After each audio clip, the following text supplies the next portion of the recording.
Hello mga kampas! For today's video, ay, char.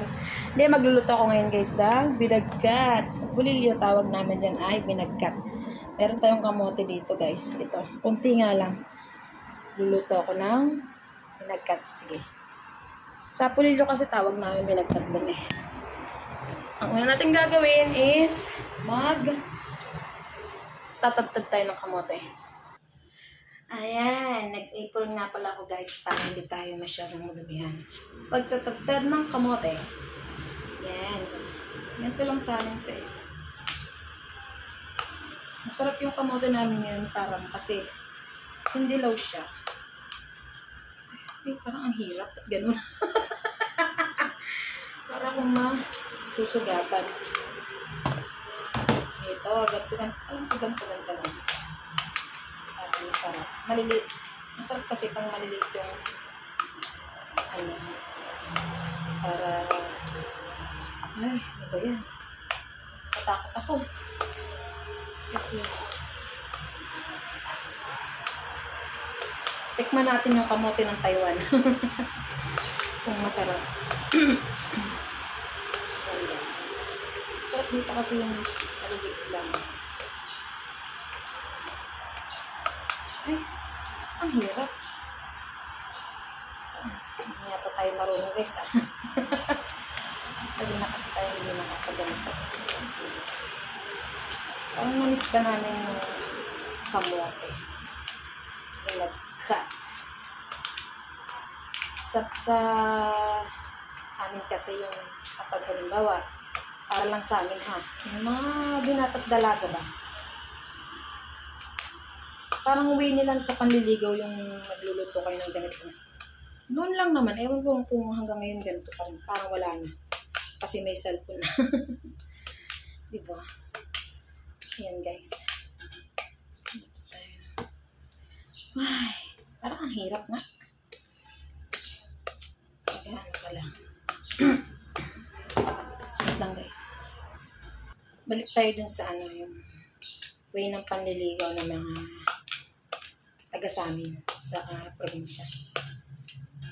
Yung mga lalaki kasi dati magdadala yan ng ng bagkatin sa bahay ng babaeng gusto nila. Tapos magpapaalam syempre sila dun sa magulang ng babae. Tapos magdadala sila ng lahat dadalhin nila syempre. Dadala sila ng uling. Sa amin kasi dati uling pa.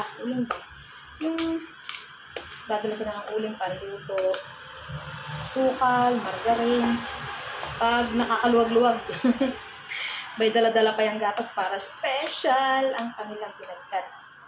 Tapos habang ginagawa nila to doon, ayun, nag-uusap yung dalawang babae at saka yung lalaki. Tapos syempre may mga kasamang mga dalaga pinata din. Yung mga bata pa nga kami, meron sa amin yung palaging pinapabagkatan. Si ate, hindi mo na ako mag-mention yung pangalan. Bata pa lang kami, nandun na kami. Kahit mga bata. Tapos pag may pinapabagkatan, ay, napakadaming money nila po. Alam niyo ba guys yung money nila po sa amin? Paglutuan na, dami nang susupot doon ng mga pagkain. Pag gantong maliit na guys, tatagtagin ko naman ito mamaya. Ito na lang ito sa bahay. So yun nga guys, ganyan yung way nila ng panliligaw din sa amin dati. Sa inyo ba? Comment down below.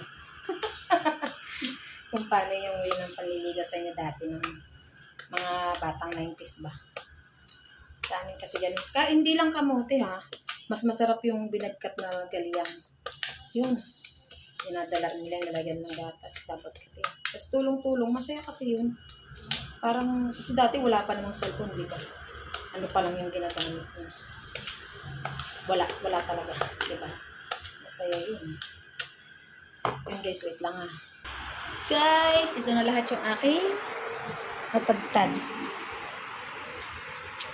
Lutuin na natin siya. Yan, abangan natin yung outcome ng ating niluluto.